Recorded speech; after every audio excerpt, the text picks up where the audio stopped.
मित्रो मी आता 14,000 फुटावरती आलेलो आहे. बुमलाचा आपण शेवटचा टप्पा पार करतोय. मला एकच टेन्शन आहे की आपल्याला लवकर खाली गेलं पाहिजे. फायनली मित्रो आपण पोहोचलो आहोत बुमला पासला. इंडियन आर्मीला खरंच एक सॅल्यूट. तर हे आहे आपलं आर्मीचं मेन ऑफिस आणि हे आहे गेट. काय जबरदस्त लोकेशन आहे, काय जबरदस्त नजारा आहे. विहंगम.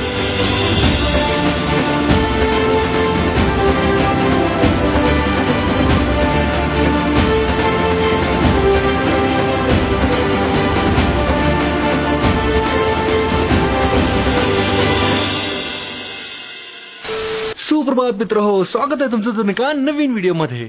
आजचा आपला तवांग मधला तिसरा दिवस आणि आज आपण करत आहोत बुमला पास. आता आपण निघालो आहोत बुमला पासचा जो पास असते म्हणजे परमिट असते ते कलेक्ट करण्यासाठी.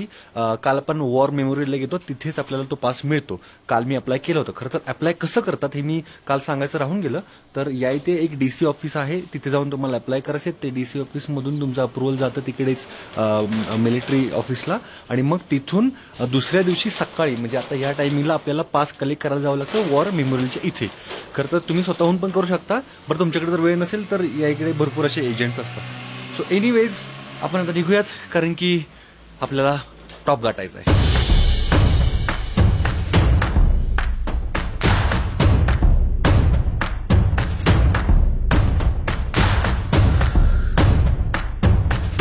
बुमला पासला जायचं तर लवकर हॉटेल सोडावं लागतं, म्हणून पटापटावरून बाईक राईडला सुरुवात केली. बुमला पासचे परमिट घेण्यासाठी आपण पुन्हा आलो आहोत तवांगचं वॉर मेमोरियल. जाता जाता महाराजांना मानवंदना दिली आणि थेट बुमला पासकडे कूच केली.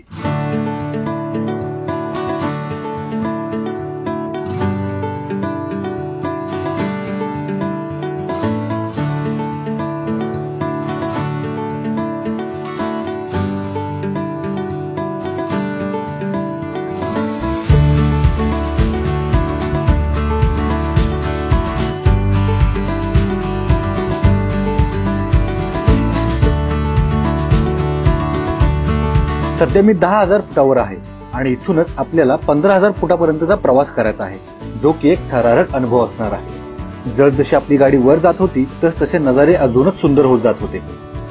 नागमोडी वळणावरून गाडी चालवण्याचा एक वेगळाच अनुभव मी घेत होतो. थोड्या अंतरावर मराठा ग्राउंड होते, जे की 12,200 फुटावरती आहे, जिथे महाराजांचे अजून एक स्मारक आहे, जिथे आपले बुमला पासचे परमिट चेक केले जाते. परंतु सुरक्षेच्या कारणास्तव तिथे आपल्याला शूटची परवानगी नसल्याने मी तिथून लगेच पुढची राईड सुरू केली.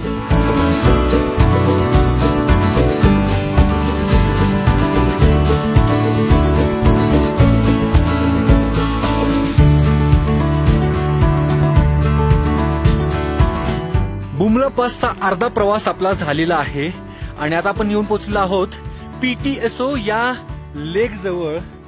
काय जबरदस्त लोकेशन आहे, काय जबरदस्त नजारा आहे. विहंगम. फायनली विहंगम शब्दाला मला उच्चारायला लोकेशन मिळालं. वा वा वा. आता खालून ना सगळे असे ढग वरती चाललेले आहेत. ते काही झुपकेत लाईव्ह टाइम लॅप्स मला बघायला मिळतोय. असं वाटतं की प्रत्येक ठिकाणी थांबावं, कारण की प्रत्येक अँगलने एक वेगळाच नजारा बघायला मिळतोय. फक्त माझं जरा पेन काय माहितीये काय, मला फोटो काढायला येत नाही. म्हणजे मला फक्त सेल्फीज काढता येत आहेत. असं कोणी आधीमध्ये जर थांबलं की नाही तर मला त्यांना विचारून हा बाबा मला प्लीज हेल्प करता का फोटो काढायला म्हणून, मग त्यावेळी मला फोटो काढता येतात. आता इथे कोणीच नाहीये, स्वतः कोणाला विचारू. बट TSO म्हणजे लेक म्हणतात, म्हणजे तिब्बतमध्ये TSOला लेक म्हणतात आणि पेंगा टेंग असं काहीतरी ह्या लेकचं नाव आहे. खूप फेमस लेक आहे. वरती अजून एक फेमस लेक आहे ते म्हणजे माधुरी लेक. आता त्याची काय गंमत आहे ते आपण वरती गेल्यानंतरच बघूयात, पण सध्या तरी हा नजारा एन्जॉय करूया. लेक बघून झाल्यावर पुढे स्नोकॅप माउंटन्सला सुरुवात होते. बघता बघता मी एवढ्या वर पोहोचलोय हे बघून मी खुश झालो. पण बुमला पास अजूनही 15 किलोमीटर लांब होता. मित्र हो, तरी अजून 15 किलोमीटर बाकी आहे. जाऊन धमाल येते. एक मित्र मी आता 14,000 फुटावरती आलेलो आहे आणि या इथे आहे वाय जंक्शन. येस, या इथे आपण फोटोग्राफी करू शकतो आणि इथला तो पीक आहे, तिथून आपल्याला पलीकडचा नजारा बघायला मिळेल. सो आपण थोडंसं वरती चालत जाऊयात आणि इथे पण इकडून सुद्धा बघू शकतो आपण. बट आपल्याला बुमलाला जाण्यासाठी इथून पलीकडे जायचंय, या इकडे आपल्याला नाही जायचंय. बाय द वे बघताय का या इथे कॅफे आहे आणि कॅफेच्या कडेला इतका बर्फ आहे, म्हणजे रस्त्यावरती बर्फ होता तो फक्त साईडला सारलेला आहे. आता जर तो बर्फ जास्त असता तर या टू व्हीलरला इथे येताच आलं नसतं, कारण की स्किट केली असती. त्यामुळे इकडे येताना काळजीपूर्वक या वेदर चेक करा. बर्फ पडला असेल तर बुमलाला यायचा प्लॅन करू नका, कारण की स्लिप होतात. इथल्या लोकांनी सांगितलं की गाडी स्लिप होऊ शकते टू व्हीलर, त्याच्यामुळे काळजीपूर्वक. वाय जंक्शनच्या इथून थोडंसं पुढे आल्यानंतर ना हा बर्फाचा प्रदेश आपल्याला दिसतो आणि अक्षरशः या इथून बरेच लेक दिसत आहेत बघा. या इथे पाठीमागे हे बघा छोटे छोटे छोटे भरपूर लेक आहेत. आणि मला दाखवायला घेऊन आलेत इथले एक जवान, मला थोडीशी गाडी करतात.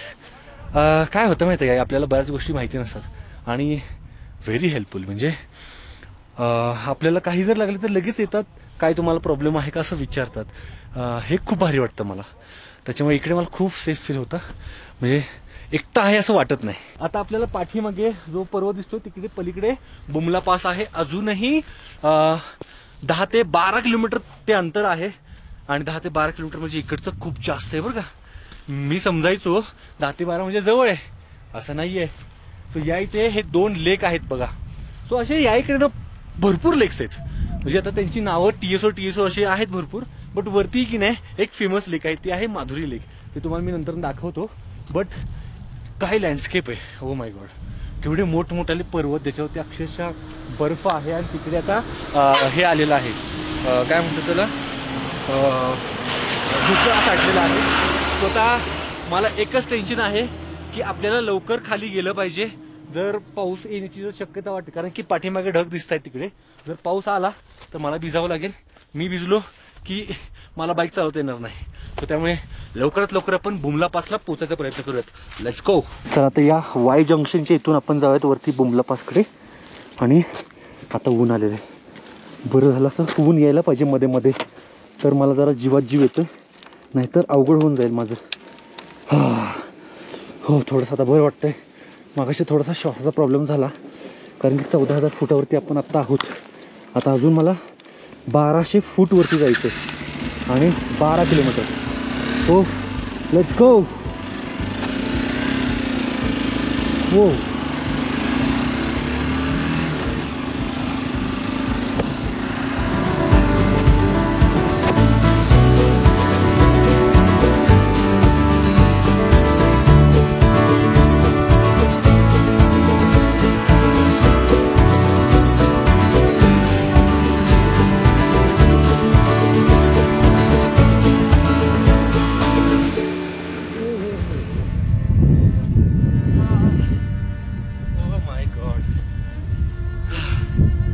काय बोल शब्द नाहीयेत. किती वेळ डिस्क्राईब करू या सौंदर्याला, शब्द कमी आहेत. विहंगम शब्द कमी आहे, भन्नाट शब्द कमी आहे. खरंच पाऊली मी थांबतोय. 1-2 किलोमीटर पुढे गेलो की लगेच बाईक थांबवतोय.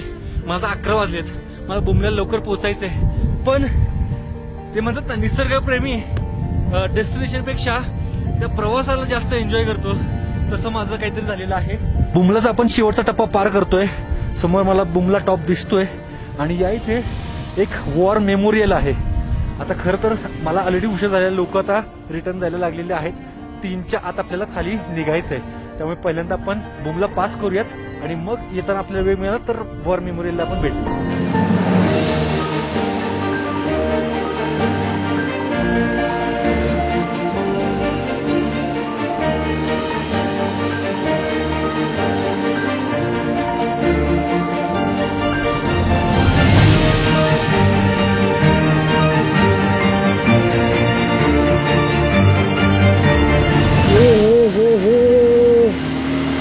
फायनली मित्र हो, पोचलेलो आहे मी बुमला पासला. थेट 15,200 फूट बाईक राईड. फायनली मित्र आपण पोचलो आहोत बुमला पासला. येस, सोलो बुमला पास केलेला आहे. मला खरंच धाकधूक होती की मी करू शकेल की नाही, बट येस. आता या इथे थोडासा सेटल डाऊन होतो आणि मग सगळी माहिती आपण तुम्हाला देऊयात. फोटोग्राफी करूयात, कारण की नक्की या इथे कुठे काय काय रिस्ट्रिक्शन्स आहेत किंवा आपण कुठपर्यंत जाऊ शकतो हे जरा मला बघावं लागेल. ही माझी सोबती शेवटपर्यंत साथ दिली. क्या बात, वी डिड इट. दोघांनी मिळून ही राईड केलेली आहे. थँक्स. सो आपण आता फुल पॅक झालेलो आहोत. गाडी पार्किंग लॉटमध्ये लावलेली आहे. या इथून आपण आता मेन गेटच्या इथे जाऊयात. नक्की काय अनुभव आहे तो घ्यायचा प्रयत्न करूयात. नंतर ना फोटोग्राफी करूयात. भयंकर थंडी आहे. फुल पॅक व्हावंच लागलं मला. कारण की जास्त वेळ जर आपल्या इथे थांबायचं असेल ना तर आपली बॉडी रेजिस्ट केली पाहिजे. त्यामुळे बॉडीला जेवढं वॉर्म ठेवता येईल तेवढं ठेवायचा प्रयत्न केला पाहिजे. कारण की आपण आता आहोत 15,200 फूट उंचीवरती. सो त्यामुळे ना आपल्याला चक्कर येऊ शकते, आपल्याला श्वासाचा प्रॉब्लेम होऊ शकतो. त्याच्यामुळे या सगळ्या गोष्टींची काळजी घेणं अत्यंत गरजेचं आहे. महाराष्ट्रातील लोक भरपूर आहेत, त्यामुळे सतत भिडत असतात. स्वतः ह्या सर्व पर्वतांवरती ढग उतरलेले आहेत, काळवंडलेले ढग. त्यामुळे कदाचित आपल्याला लवकर निघावं लागेल. म्हणून पटपट मेन जो पॉईंट आहे तो आपण बघून येऊयात. तर हे आहे आपलं आर्मीचं मेन ऑफिस आणि हे आहे गेट जिथून आतमध्ये आपल्याला जायचं आहे. एक 500 मीटर आपण जाऊ शकतो. आणि या इथे आपल्याला कॅमेरा अलाउड नाही. इथून पुढे कॅमेरा किंवा व्हिडिओ आपण बनवू नाही शकत. त्यामुळे आपण आता इथूनच व्हिडिओ बनवूयात. पुढे गेल्यानंतर न बघूयात फोटोग्राफी वगैरे आपण करून तुम्हाला अनुभव काय आहे तो मी सांगतो. सो मित्रो, या इथे आहे एक कॅफे जिथे आपण पितोय कॉफी आणि मॅगी खातोय. कारण की भूक लागलेली प्रचंड. कारण की आता इथून जर आपलं खाली जायचं म्हटलं तर 1-2 तास जाणार आहेत आणि अंगात एनर्जी पाहिजे.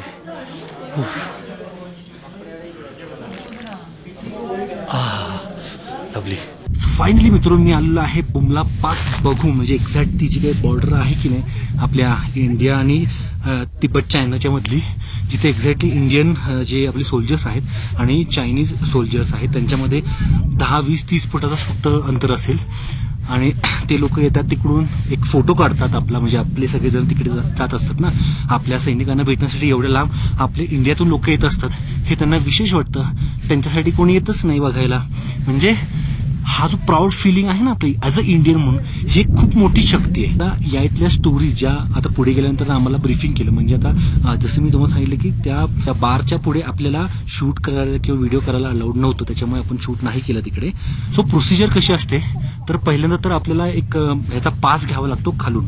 DC ऑफिसमधून तो पास बनवावा लागतो. नंतर तो आर्मी ऑफिसमधून मग तो अप्रूव्ह होऊन येतो. आणि मग आपल्याला जसं की सकाळी सांगितलं मी, त्याच्यानंतर या इथे या मार्गावरती 3 ते 4 ठिकाणी तो पास चेक केला जातो. त्याची एंट्री केली जाते. तिथे नंबर्स दिले जातात. पुन्हा रिटर्न जाताना ते नंबर्स आपल्याला सांगायचे असतात. सो खूप कडक सिक्युरिटी या भागामध्ये आहे. दुसरी गोष्ट, या इथे आल्यानंतर जसं की पहिल्यांदा आपण पाहिली इथे फोटोग्राफी आपण करू शकतो. इथे आय लव्ह बुमला असं त्यांनी प्रॉपर स्पॉट्स बनवलेले आहेत. आणि या इथे त्यांचे कॅफे म्हणजे त्यांचे हॉटेल्स वगैरे आहेत जिथे आपण चहा, कॉफी किंवा नाश्ता करू शकतो. आणि तिथूनच आपल्याला एक एंट्री मिळते एक्झॅक्ट त्या मेन गेटला. म्हणजे जिथे इंडियन आर्मी आणि चायनीज आर्मी समोरासमोर आहेत. तिथे जाण्यासाठी आपल्याला एक वेगळाच एंट्री घ्यावी लागते. आणि तिथून मग एक ग्रुप बनवला जातो. आणि त्या ग्रुपला ब्रीफिंग करण्यासाठी एक सुभेदार असतात. तर ते तिथे जाऊन आपल्याला ब्रीफिंग करतात. आणि त्या ब्रीफिंगमध्ये संपूर्ण इथल्या स्ट्रॅटेजिक लोकेशन कसं इम्पॉर्टंट आहे हे सांगितलं जातं. आणि सर्वात महत्त्वाची गोष्ट म्हणजे त्यांनी एक गोष्ट आवर्जून सांगितली. ते बोलले की जे इंडियन मीडियामध्ये सांगितलं जातं की चायनीज आपल्या अरुणाचल प्रदेशमधल्या बऱ्याच लोकेशनवरती पुढे आलेलं आहे, 2 किलोमीटर पुढे आलेलं आहे वगैरे वगैरे. तर ते बोलले की हे सगळं खोटं आहे. चायनीज फक्त ते मॅपवरती खेळू शकतात. हे सगळं राजकीय गोष्टी आहे. ग्राउंडवरती इथे येऊन तुम्ही बघा, 1 इंचही ते देणार नाहीत. ते बोलते की आम्ही या इथे कशासाठी, ते जर काय आतमध्ये आले तर आम्ही काय बांगड्या भरल्यात का, असं यांनी सांगितलं. सो खूप स्टोरीज सांगितल्या. या इथे कुठे कुठे पोस्ट आहेत. या इथून जर एका पोस्टवरती जायचं असेल तर अर्धा ते 1 तास लागतो त्यांना चालत जायला. पुन्हा इथलं जे वेदर असते खूप हार्श होऊन जातं. विंटरमध्ये तर -50 पर्यंत जातं. ह्या सिच्युएशनमध्ये आपली इंडियन आर्मी आपल्याला प्रोटेक्ट करते. जस्ट इमॅजिन मित्रो, त्यांना नाही म्हटलं तर 3 स्टेजेसवरती त्यांना लढावं लागतं. पहिली तर गोष्ट, आपण ॲज अ सिव्हिलियन जर इथे असू आणि अचानक जस्ट इमॅजिन की तिकडून अटॅक झाला तर फर्स्ट प्रायोरिटी त्यांची काय राहणार की आपल्याला वाचवणं, म्हणजे सिव्हिलियन्सना वाचवणं. त्याच्यानंतरनं ह्या वेदरमध्ये त्यांना स्वतःला वाचवणं आणि त्याच्यानंतरनं पुढच्या एनिमीबरोबर फाईट करणं. सो हे अजिबात इझी नाहीये. त्यामुळे इंडियन आर्मीला खरंच एक सॅल्यूटने पण नाही भागणार. हे मला मागाशी अक्षरशः कंठ दाटून आले होते. म्हणजे ते जे काय सांगत होते की नाही ते अनुभवण्यासाठी, ती जी एनर्जी आहे ना, ती एनर्जी अनुभवण्यासाठी तुम्हाला इथं 100% यायला पाहिजे. आयुष्यात एकदा तरी बुमला पासला या, कारण की माझा अनुभव शब्दात नाही व्यक्त करू शकत मी. लिटरली मी असा गिळत होतो. ते म्हणतात ना हुंदके फुटणं वगैरे ते काय आहे ते सगळं बाहेर पडत होतं माझ्या. पण आपण ते सगळं पॅक केलं होतं. तिथे सगळा एक ग्रुप होता. बऱ्याच जणांच्या डोळ्यातून पाणी आलं. काल जसं की ऑब्व्हियसली त्या आजींनी किंवा जो काही ग्रुप भेटला होता त्यांनी पण सांगितलं. तर होतं ते माहित नाही का, पण या इथे कित्येक आपल्या जवानांनी आपल्या प्राणांची आहुती दिलेली आहे. आणि इथे येऊन जेव्हा तुम्ही हे अनुभवता आणि इथे आल्यानंतर नक्की देशभक्ती काय आहे हे आपल्याला इथेच समजतं. आणि त्यांची अजून एक रिक्वेस्ट आहे, म्हणजे देशभक्ती फक्त बॉर्डरवरती येऊनच नाही, तर आपण आपल्या देशामध्ये आहे या ठिकाणी सुद्धा राहून देशभक्ती करू शकतो. म्हणजेच आपल्या देशाला स्वच्छ ठेवू शकतो. आपल्या देशाला म्हणजे दोन्ही मार्गाने, राजकीय पण स्वच्छता पाहिजे आणि निसर्गाची स्वच्छता पण पाहिजे. पण काय आपण ते करताना नाही दिसत. आपण एक जबाबदार नागरिक किंवा जबाबदार भारतीय म्हणून कधीच वागत नाही. आणि हे त्यांनी खंत व्यक्त केली इथल्या जवानांनी. ते बोलले की आम्ही इथं तुमच्यासाठी लढतोय. आमची भारत माता, तिच्यासाठी, तिच्या एका नावावरती आम्ही एवढं सगळं सहन करतोय. पण तुम्ही आमच्यासाठी फक्त एवढंच करा की आपल्या भारत मातेला अजून कसं छान बनवता येईल. तुम्ही सगळेजण छान राहा.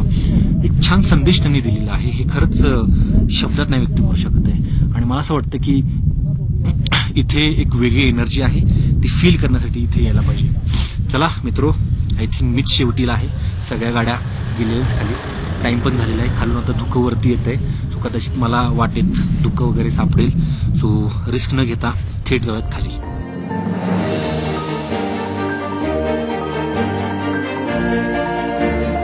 परतीचा प्रवास करायला मला जरा उशीरच झाला. समोरच्या पर्वतांवर गडद ढगांचं सावट दाटलं होतं. इकडे पाऊस नाही तर स्नोफॉल होतो. त्यामुळे मला लवकरात लवकर किमान PTSO लेक पर्यंत पोहोचावं लागणार होतं. माझ्या पाठीमागे एखादी गाडी असावी याचा अंदाज होता, पण मागे वळून पाहतोय तर दूरपर्यंत कोणीही नव्हतं. शेवटी कॅमेऱ्याने सुद्धा जीव सोडला आणि त्यामुळे पुढचे रेकॉर्डिंग सुद्धा करता नाही आलं. बुमला पासवरून आता मी तवांगला चाललोय आणि खाली उतरताना इतकं भयंकर धुकं आहे. म्हणजे वरती जिथे स्नोकॅप माउंटन होते तिथे पण होतं आणि तिथे तर थोड्या वेळापुरता स्नो पडला. आणि आता खाली आलो थोडासा तर रस्ताच दिसत नाही आता. Back to pavilion. फायनली आपण बुमला पास करून पुन्हा एकदा आलेलो आहोत तवांगमध्ये. काय सांगू, शब्द नाही आहेत माझ्याकडे जे मी आज एक्सपिरियन्स केलेलं आहे. बुमला पास ऐकून होतो खूप, आज मी पाहिलं. खूप खूप ॲडव्हेंचरस आहे. म्हणजे चलो तुम्ही जर बसने जात असाल किंवा तुम्ही सगळेजण म्हणजे कारने जात असाल तर तो खूप सुंदर प्रवास आहे. पण जर तुम्ही असे सोलो बाईक राईड करत असाल, भन्नाट ॲडव्हेंचरस आहे. 2-3 ठिकाणी मला भीती वाटली, कारण की खूपच स्टीप होतं ते. आणि रिटर्न येताना मेन म्हणजे आता आपण रिटर्न येत होताना तुम्ही जर पाहिलं असेल तर ढग खूप यायला लागले. आणि जिथे बर्फ होता, म्हणजे ऑब्व्हियसली आपण एकदम टॉपला होतो ना, तर तिथे जिथे बर्फ होता तिथे स्नोफॉल होत होता. छोटं का होईना तो स्नोफॉल होत होता आणि त्याने मी भिजत होतो. आणि त्याने अजून जास्त थंडी वाजत होते. लेडी वरती असल्याने थंडी वाजत होती. इव्हन तो माझे जे ग्लोव्ज आहे त्याच्यामधून सुद्धा मला थंडी वाजत होती. सो पाऊस जर यायला लागला असता तर माझी बॅग, कॅमेरा बॅग, ती पण मला कव्हरअप करावं लागणार होती. सो त्यासाठी पुन्हा पोंचो घातला, 2 ठिकाणी थांबलो आणि बऱ्यापैकी मी शेवटालाच होतो, म्हणजे शेवटी होतो. बाकी सगळ्या गाड्या पुढे आल्या होत्या. आणि मला टेन्शन होतं की वारं सुटू नये, जोराचा पाऊस येऊ नये, जोराचं हे स्नोफॉल जोरात होऊ नये. बट थँक गॉड आपण सुखरूप घरी आलेलो आहोत. घरी म्हणजे रूमवरती आलेलो आहोत. आज मला असं वाटलं पाऊस होईल इकडे तवांगमध्ये सुद्धा, बट तवांगमध्ये पण आज पाऊस नाही झाला. ह्याचं काहीच सांगू नाही शकत आहे वेदरचं. इकडचे अनप्रेडिक्टेबल सगळे गोष्टी आहेत. सो ह्या सगळ्या गोष्टींची काळजी घ्या. आता मी बाहेर कुठे जात नाहीये. आज फक्त बुमला होता. खरं तर बुमलाचा माधुरी लेक जी आहे, खरं तर माधुरी लेकच्या आधीचं जे लेक होतं ते मी पाहिलं, तिथे मी आपण व्हिडिओ काढलेला आहे. माधुरी लेक त्याच्यानंतर ना पलीकडे होतं. बट आपल्याला जायलाच वेळ झाला होता, त्याच्यामुळे मी म्हटलं की पहिला बुमला पास करणं गरजेचं आहे. बाय द वे, आता मी काही कुठे फिरायला जाणार नाहीये, कारण की आरामाची गरज आहे मला खूप. घसा आता बसलेला आहे. मेन म्हणजे व्हिडिओ एडिट करायचेत. एडिट व्हिडिओ करता येत नाहीयेत, वेळ मिळत नाही. सर्वात महत्त्वाची गोष्ट म्हणजे इथे रेंज नाही आहे. इथे फक्त एअरटेलला रेंज आहे, बट एअरटेलचं माझं प्रीपेड आहे, त्याचं जे इंटरनेट आहे ते लगेच संपतंय.